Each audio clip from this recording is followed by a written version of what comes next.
maxay kula tahay inay mucaaradka Soomaaliya ka yeeli doonaan musharax Dani oo gacmaha kula jira doorashada ma ka dhuuman doonaan xaqiiqadan سعيد عبد الله الدني وكم من مشارحين تحلك مدحوينها الصومالية ayaa soo saaray liiska xubnaha ku tartamaya kuraasta Puntland iyo aqalka sare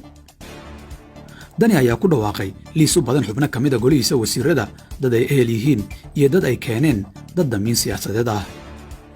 dhammaan dadkan waxaa lagu soo xulay inay cod ka siin doonaan Siciid Cabdullaahi Dani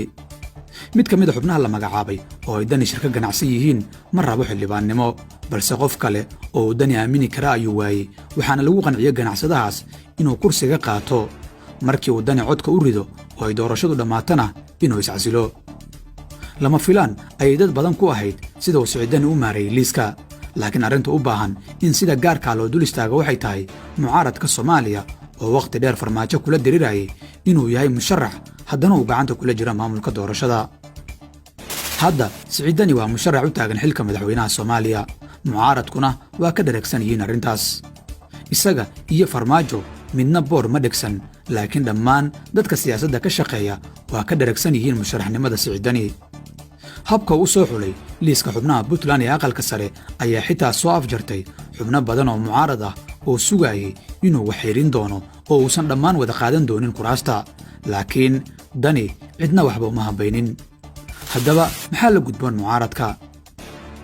haddii ay mucaaradku u taagnaayeen inay dalka ka dhacdo doorasho hufan oo dhexda taalla oo uu maamulkeeda ka madax bannaan yahay dhammaan tartamayaasha waa inay ka hadlaan arrintan cabashana ka gudbiyaan hogaamiyaha Puntland Siciid Cabdullaahi Dani balse haddii taas laga waayo mucaaradku waxay noqon doonaan kuwa aan u diriiri jirin inay doorashada hagaajiyaan balse dagaalkoodu uu iska ahaa mid ku dhisan farmaajo diid xubnaha mucaaradku ilaa hadda soo ma dhaweynin liiska uu soo saaray Siciid Dani maadaama intooda badan soo dhaweeyeen liisaskii ka soo baxay Jubbaland iyo Koonfur Galbeed sababta ay uga aamuseen waa inuu Siciid Dani isagu tashay xubnihiisa farmaajo oo musharax ah ayaa gacanta kula jiray doorashada 2021 cadaadis badan ayay saareen mucaaradku iyagoo meel walba dacwad ka geeyay cabashadoodu waxay ahayd inuu musharax yahay sidaa darteedna aanay cadaalad ahayn inuu doorashada gacanta kula jiro farmaajo ugu dambeyn gacanta ayuu kala baxay mashruucii doorashada beesha caalamka ayaa sidoo kale doodaasi ku raacday mucaaradka hadda waxaa la sugayaa sida ay wakiilada caalamiga ah iyo mucaaradka uga falceliyaan liiska afka ka xiran ee Siciid Dani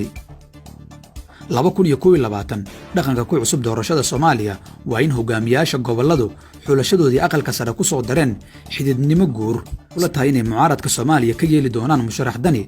oo gacmaha kula jira doorashada ma ka dhuuman doonaan xaqiiqadan fikirkaagu waa muhiim